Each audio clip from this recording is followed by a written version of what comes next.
You get a new hire in the door. You might say, hey, you can make a $50 decision for the business. A mistake could cost $50 to the business. You can make it without talking to anybody.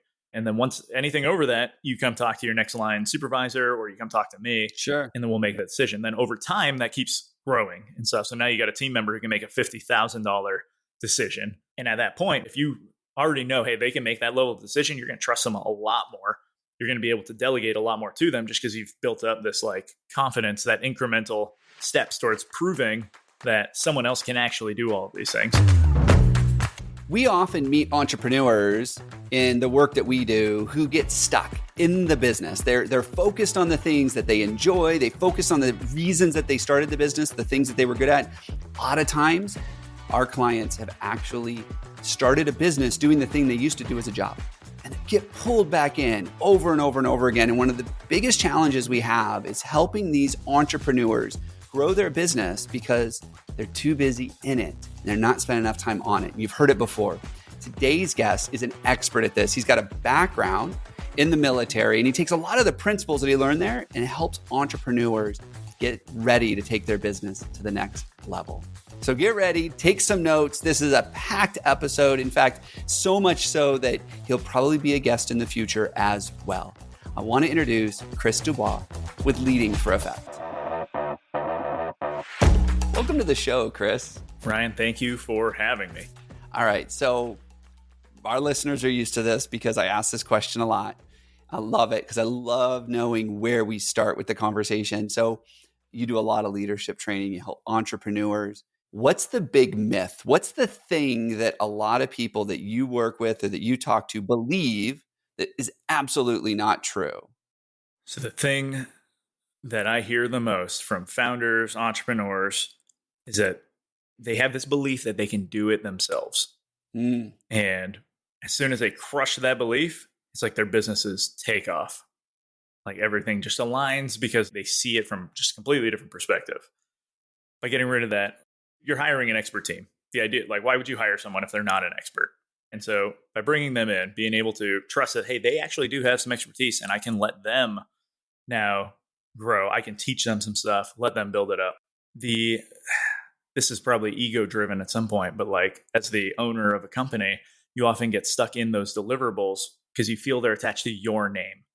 And so if there's anything potentially wrong with whatever's being delivered, that service, that product, it's like you feel obligated to go fix it and make sure that it's at your standard, which ties you up. It pulls you away from all of the other things in your business you could be doing because you're doing that. When in reality, your team, generally speaking, if you're hiring right, don't just bring in some new hires and expect, they can come in, they can deliver, and they're going to find some new innovative ways to actually get things done. They're going to surprise you with their ingenuity a lot of times. And if you have great processes, they're going to be able to follow those at least and be able to get it to the place that you want it to be. And by you actually coming in all the time and feeling like you have to do it yourself, you're not letting them grow. You're kind of teaching them that I only have to get this 80% because the boss is going to come down and he's going to get it the rest of the way. And now that's tying you up from everything else you could be doing within your business to help grow, function, to even just get back time in your life. So I think that is the number one myth, right? That you can do it all yourself. It reminds me of something that I constantly remind myself of. That the richest man in the world right now, Elon Musk, has the same 24 hours in a day that I do. He only owns 17% of his company. He's the richest man in the world. And now he would probably disagree with me. And Elon, if you're listening, feel free, let's talk about it on a future show. But I think that he could not build a Tesla. He could not go down to one of his factories and actually build the Tesla. Now, he might come in and they're like, hey, we have this manufacturing issue that nobody else in the company can solve, and they roll it up to him. But for the most part, he's not the one that knows how to do everything. Yeah. Some would argue he's one of the most successful people in the world.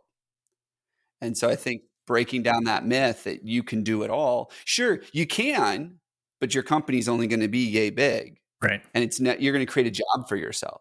Is really what you're going to do. You're going to have to clock in. You're going to have to clock out. You're going to have to tell your family you're working late tonight because, you could do it all, but not at volume. And like you said, not being able to scale the business, you're going to be stuck.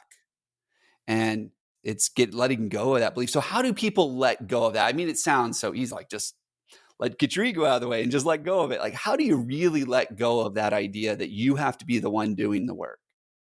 Yeah. So a lot of times it comes down to finding those incremental moves you can make in order to get proof that it's possible. Right? Like if you can, convincing yourself in a single like fell swoop probably isn't going to happen, because something has happened in an individual's life as an owner where they've been burned before, or they've just had a team member who wasn't able to reach that whatever potential that they sought out when they hired this person. And so if you can find those small steps to just continuously prove it by seeing it every single day, then it's going to work. One of the simplest actions that you can take is doing a spot check. I learned this when I was in the Army, pulled it over to like the business world, and it maps out perfectly. Imagine you're running a factory. You as a factory owner, this is perfect. Elon Musk working with Tesla. He has no idea how to build a Tesla. You're right. But he's talked to some engineers, and he's talked to all the people on his board and all these people who do know different pieces of the process. And from his level, he's figuring out like, okay, what is the most important thing right now that we need to be paying attention to? Now he can walk down to the factory line and he can go look at a part of that machine, or maybe it's a piece of the vehicle that's coming out. And if every day he comes down and he looks at that one piece, everyone working the factory line, maybe not the robots, they're probably not paying attention to it, but all the people are looking at what is he checking, and they're going to go look, and they don't even necessarily know what he's looking for, but they're going to go pay more attention to what he's looking at. And so just by doing that, your team is now paying attention to something. And if it was a problem in your business, even without you saying something, just by you going down and just looking at it, but making it apparent that you're paying attention to this, everyone else sees that and they start doing it too. And now you get that little bit of proof that, hey, the team is looking for like to try being better. And I didn't have to go down and scold people or like be very directive on what they're doing. It's like they're looking for these opportunities to get better. And just by seeing that I care about something, they now care about it as well. I love that. As the leader, and even the owner doesn't have to do this. I'm sure that he's teaching people how to do the same thing. The leader walks down and says, I'm paying a lot of attention to this. Just through that action, other people start paying a lot more attention. Now, you have to make sure the thing you're paying attention to matters. Right. But that concept reminds me of management by walking around. Have you ever heard this one before? Yes. And it blows my mind. There was a boat manufacturer we worked with, and they found that if the managers walked around for 15 minutes a day versus not doing it all, productivity was up 30%. Just because they walked around for 15 minutes and people saw the leaders on the floor going, well, they're here, we better perform better. And they never knew when they were going to come. So people just started performing better because they didn't want to get stuck not performing well. Same thing here. Like people start paying more attention to it because they know you're paying attention to it. I love that. That's a great thing. So give us some examples for the entrepreneur, the person that wears 25 different hats on a good day. They do a little bit of everything. What are some steps that they can take to identify what are these things I should be paying attention to, and how do they figure out what's important to pay attention to? Yeah. So it's probably twofold. Stop turning away work, burning out your team, and working so hard. Learn about the proven process that businesses everywhere are using to save time, save money, and hire all the people they need. We'll train your team to implement and run this process in-house so you can grow as fast as you want. Book a call with our team at corematters.com. So the first thing I would recommend every entrepreneur do is, I'm a consultant. We like quad charts. And so you break down this one chart where at the top you have the things that you're great at and the things that you're not so great at. Going down, you have the things you love doing, the things you don't love doing. It's super easy for someone to look at this chart and pair up everything that they need to be doing, right? If you're great at something and you love doing it, you're generally going to keep that. That's yours because it's probably one of the reasons why you started the business in the first place. Yeah. The stuff that you hate doing and you're not very good at, super easy to get rid of. Like, let's find a way to delegate this. Mm-hmm. Now, the stuff that you don't like doing, but you're good at, you're still pretty good at finding someone else to take it just because you don't want to be miserable all the time. You're like, hey, I own the business now. I have some capital. I have resources I can allocate to make sure I don't have to deal with this problem. Yeah. The one place that a lot of owners get stuck is the stuff that they're not good at, but they love doing it. And it's because they're so close to doing that task that they don't even see that the team is like miserable below them. Like, we can actually do that for you. Can we please just send it, like delegate to us? We want that. And so the first thing I would do is actually look at like those tasks, identify what tasks that you should be the one actually running and leading versus getting someone else to do. So now the stuff, like going back to your question, the stuff you're paying attention to is going to change because of the level you need to pay attention to it. And so if it's stuff that like I actually want to front run this because I love doing it and I'm great at it, I'm going to pay very close attention to those things. And I'm going to make sure that the team knows what I'm looking at because I'm super aware of everything happening with this because I've already given it more of my attention. For the other stuff, you would do a couple different things with a team member, right, who I have delegated to. One of the quickest things that you can do is probably a track back or a back brief. There's a bunch of different names for this. Essentially, you give whatever guidance, and then they come back pretty shortly afterwards. Like you're kind of crafting a plan with them, and they're going to process all of that. They're going to come back to you and say, all right, this is what I believe we need to be working on for X, Y, and Z. Did I hear you right on all of this? And you confirm that, hey, we're on the same page, good to go. Then they can go run that. Now, because that person is going to continuously just gain experience doing whatever that task is, right? Yeah. You can now go to that individual and just check in either via spot check, right? Like where they're just going to see that you're looking at something and they should be filling you in earlier anyways. But you can ask very specific questions about the targeted metrics or the targeted outcomes, I guess, that you're looking for, and they'll be able to just provide answers. And often that comes proactively as people are getting better at their specific job. So when we're looking for like, all right, what should I even care about right now? If you've delegated something, you're really relying on those individuals who you've put in charge to go do that. And for their growth path, I like using gradual authority here, where you get a new hire in the door. You might say, hey, you can make a $50 decision for the business. A mistake could cost $50 to the business. You can make it without talking to anybody. And then once anything over that, you come talk to your next line supervisor or you come talk to me. Sure. And then we'll make that decision. Then over time, that keeps growing and stuff. So now you got a team member who can make a $50,000 decision. And at that point, if you already know, hey, they can make that level of decision, you're going to trust them a lot more. You're going to be able to delegate a lot more to them just because you've built up this like confidence, that incremental steps towards proving that someone else can actually do all of these things. Yeah. And then you can actually just rely on them to tell you what you should be paying attention to within the company. It doesn't need to be a like you pushing or pulling. Like they're just giving you this information because they know that's what they need to be doing.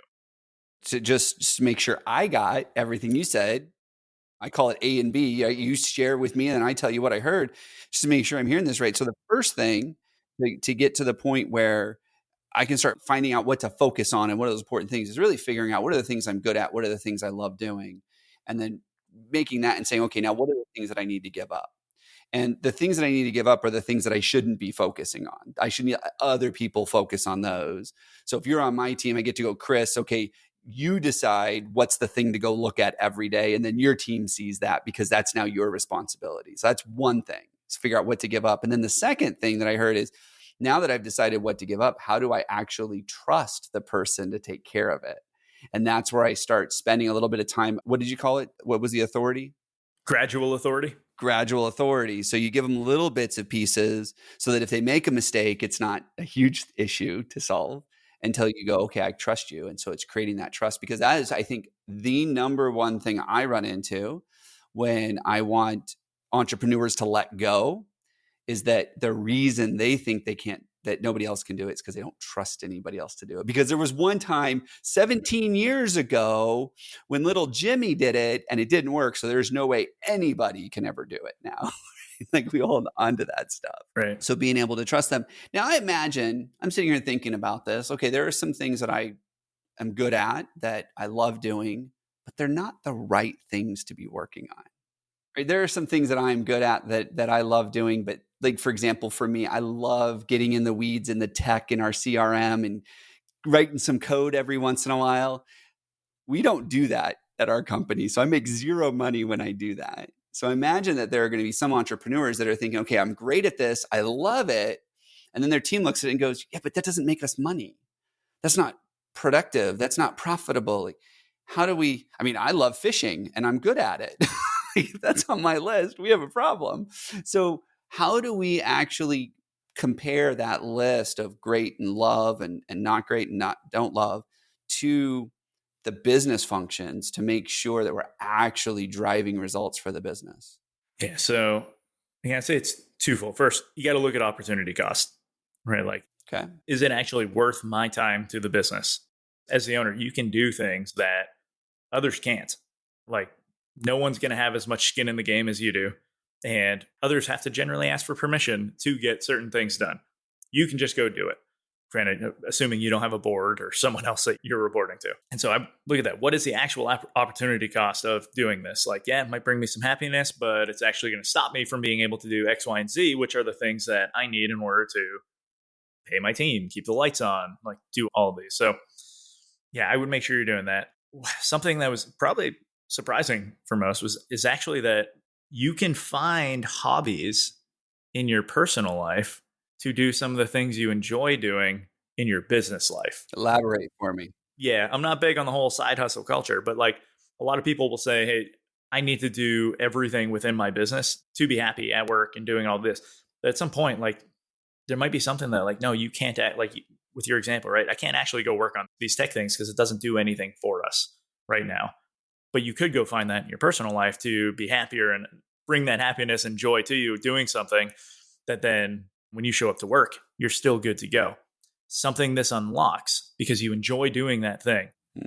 There is two types of imagination. I'm going to like super like out there now. Don't worry, I'm taking notes so I can recap all this. Don't worry. Sure.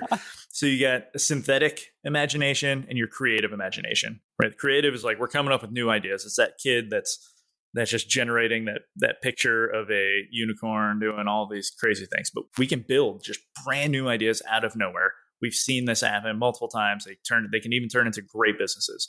More frequently, you see the synthetic imagination, where we're going to take one item, something else, and we're going to put them together, create something new.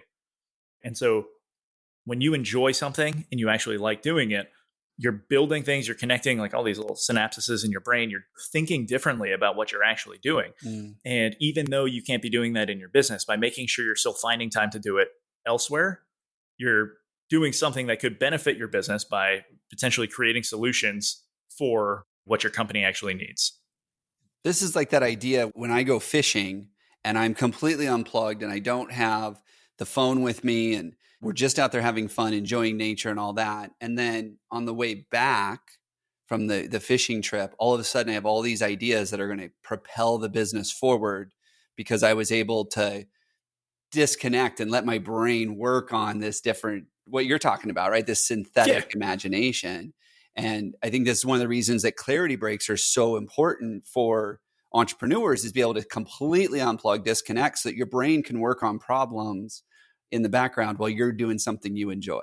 Is that right? Right? Yeah. And very frequently those business ideas spawn from you noticing something else in the activity you're doing, right? So you're fishing and you hook the fish through both lips at the same time or something, like something crazy. And then you're like, wait, what if I did that for my customers? Let's not put hooks through the lips of my customers, but I get where you're going. Avoid that. It's something that leads to another. And it's because you're so focused on that activity in the moment that it is completely disconnected from what you're doing. So while you can't actually do it in your business, I think it's still very important to do in your life because it could have like a secondary effect to help you with business challenges. That's a great justification for entrepreneurs unplugging a little bit more and being able to get out and go do the things they enjoy because it can actually propel the business further. And I think it has the unintended or maybe intentional consequence of now you have to delegate because in order for you to get out and go do the things you enjoy, to work on that imagination and be able to create those new things in your business so you can take it to the next level, you have to leave the work to someone else while you're doing those things. I love that. It's a great business case. It's a why you need to go do this that I think is very emotionally compelling, but also is a great business case for why you should go do this. Like it's just, hey, I need to get out of the business because I'm going to go do this thing that's going to allow me to come back and be more productive and create a better business and better support my people and everything else. There's so many things in here. I feel like we could do 3 whole podcasts just on these things, but I just want to recap what we went over today as we wrap up here. I mean, the first thing is to really look at a way to delegate by understanding what it is you're good at and what you love doing, and then figure out those things that maybe you said the hardest ones are the ones you love doing, but you're not good at. And we all have those. And by the way, if you don't know what those things are, Go ask your team. They're going to tell you the things that very quickly up all the time. I had a client one time, he would get to the point where if things went smoothly, he would go break things just because he wanted to feel needed. It seems like, no, these are the things you're not good at. That's why we've taken them from you. And then take the time to build trust. Be given that gradual authority, the $50. And then once they do that a few times, you're like, okay, now you can make $100 decisions and so on and so forth. Great idea there. And then figuring out what to give up first is looking at the opportunities costs. Like, what is the opportunity cost of you spending your time doing these things versus not? And then the hobbies to help the business, the getting away and unplugging and doing the things that you love so that you can create that.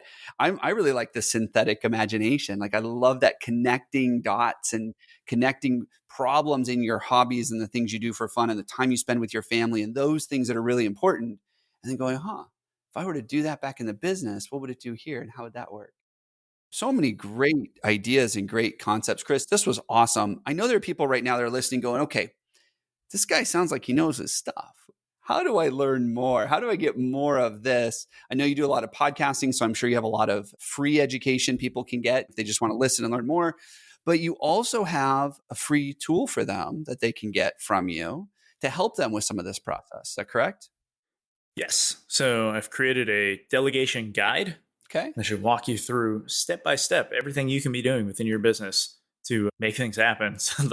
Or really to get other people to help make things happen, so you can get some more time back in your business and work on the things that you feel actually matter as the entrepreneur.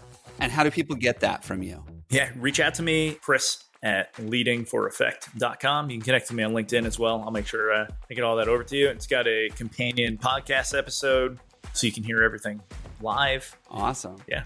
That is fantastic. Chris, thank you so much for being here. So many takeaways. In fact, I can't wait till I get to go do some more of this stuff because I want to spend some more time fishing and maybe I can circle it back to saying, hey, this is helping the business justification for that. Thanks again, Chris, so much. Really enjoyed having you. Awesome. Thanks for having me.